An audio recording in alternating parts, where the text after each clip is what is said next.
HP mereka sendiri gitu loh. Jadi udah jelas lah ya bahwa udahlah gitu ya, kalau emang dia yakin bahwa dia benar, datang saja ke sini dong, jangan nunda-nunda. Ini udah mungkin yang ketiga kali nunda gitu ya. Nah, jadi besok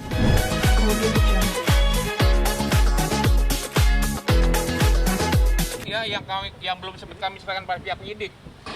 Pertama adalah bukti video yang mencatut fotonya Pak Anies Baswedan. Kemudian juga kami berikan lagi bukti-bukti transferan kepada pihak penyidik. Kami juga memberikan lagi bukti-bukti berupa perjanjian-perjanjian ya antara Oli dengan korban, juga adanya foto-foto. Begitu. Videonya bentuknya seperti apa sih Pak? Apakah mungkin pelan? Saya share ya. Karena itu kan mereka ngambil dari Zoom meeting gitu ya, sehingga memang jadi bentuknya kayak potongan-potongan. Tapi jelas di situ ada Bapak Anies Baswedan sedang bicara ya, walaupun nggak ada suaranya begitu.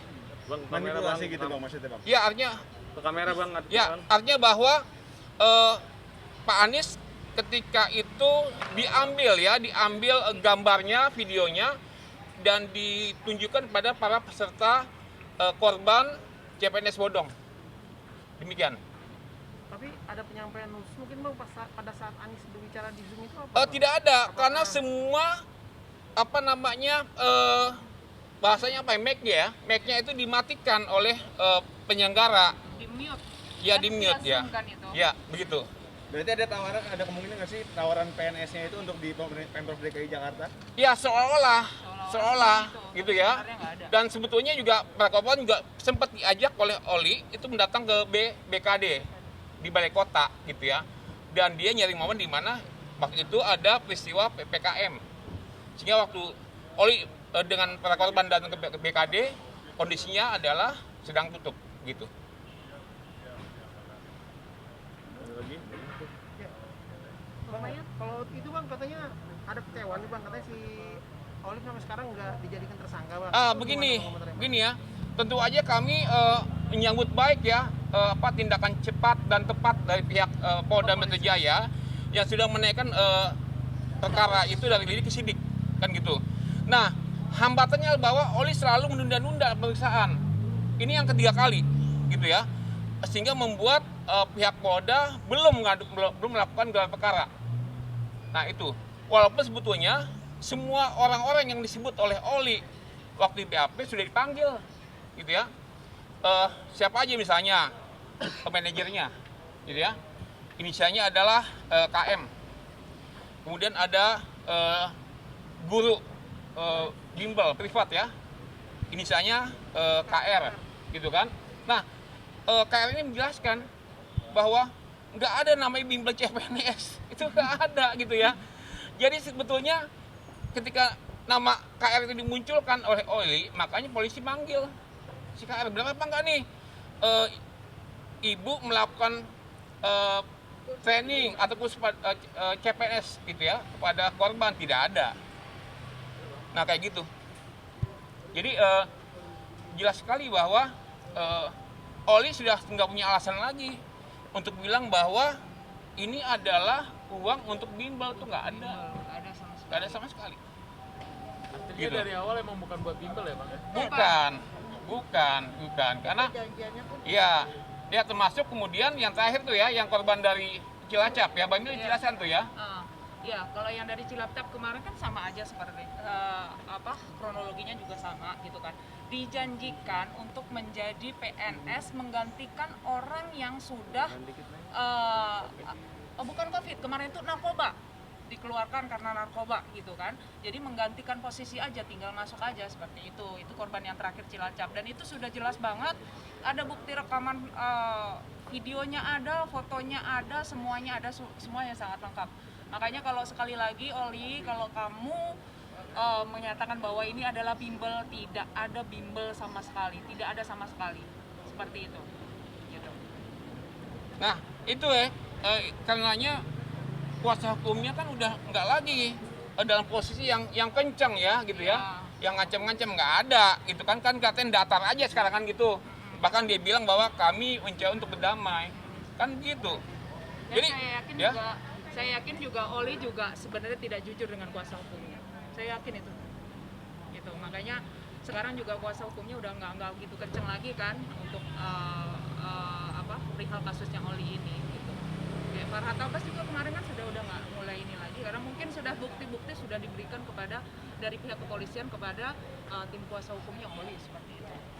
Ya, yang pasti bahwa dari pihak penyidik sudah memeriksa ya seorang yang berinisial KM yang mencetak SK bodong kan gitu ya kan. Di Kemang. Nah, di Kemang, wilayah Kemang. Jadi memang sekali lagi ya semua cerita dongeng-dongeng yang dibuat oleh Oli ataupun kuasa hukumnya itu memang bohong semua. Nggak ada itu namanya bimbel tuh nggak ada gitu kan. Yang jelas mereka itu satu mencatut BKN kemudian ya dan juga menteri juga begitu. Dan memang buat kami ini adalah peristiwa yang sangat fenomenal ya, di mana sejak zaman reformasi ini baru sekarang loh ya ada korban yang begitu banyak ya 205 orang dengan nilai kerugian 9,7 miliar dan keberaniannya adalah dia berani membuat SK bodong dengan lambang Garuda dan lambang BKN.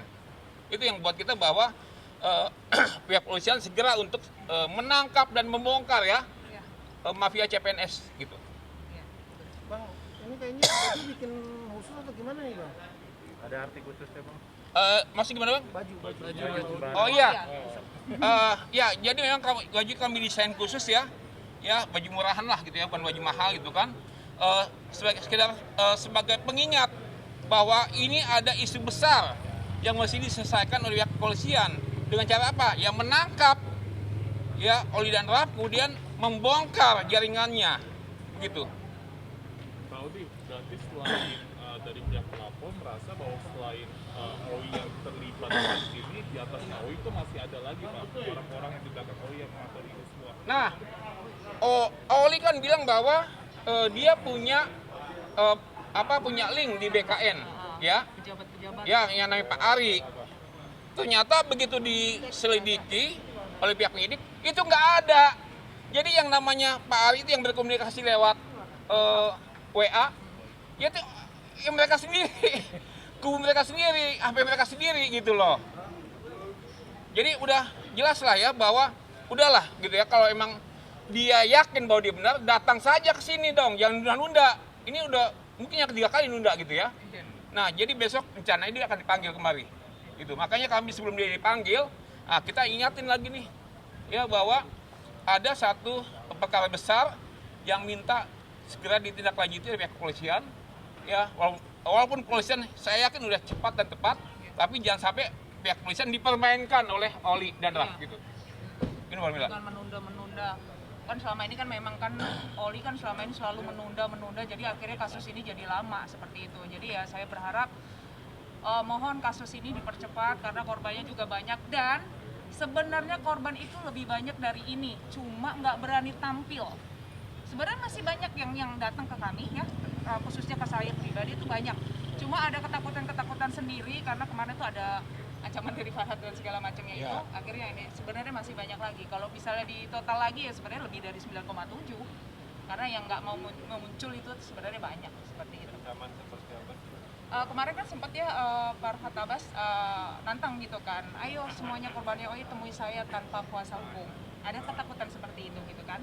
Tapi yang pasti saya mereka mau dilaporkan, Ya. mau dimasukkan ke penjara itu yang mau berkaitan. dilaporkan balik ke penjara oleh pihak OI seperti itu. Nah, itu juga ya membuat beberapa dari korban itu yang tadinya rencana datang kemari, ya ketunda ya. Mungkin Mbak Mila bisa jelasin tuh kenapa? Ya kan ada, ya Mbak Desi, soal mereka nggak datang. Iya, beberapa korban memilih untuk mundur karena mendapat ancaman akan mau dimasukkan ke penjara karena dianggap menyogok. Padahal kan ini bukan menyogok kan, istilahnya ini memang istilahnya perjanjian kita memberikan jasa kepada OI yang telah membantu aja gitu sebenarnya awalnya. Jadi mereka mundur secara perlahan karena mereka takut dibilang akan dijebloskan ke Farhad, dijebloskan ke penjara oleh Farhad. Ya, jadi yang pasti orang-orang yang sudah diperiksa oleh pihak kepolisian itu pertama adalah manajernya si Oli, manajernya si ND, kemudian juga bendahara ya ke mereka, kemudian sekretarisnya juga guru bimbel ya, guru bimbel yang sebetulnya guru bimbelnya untuk anaknya Bu Ende gitu kan, tapi kemudian oleh Oli dipergunakan figurnya seolah-olah sebagai guru bimbel untuk CPNS, dan dia udah ngebantah, saya tidak pernah memberikan bimbel untuk CPNS.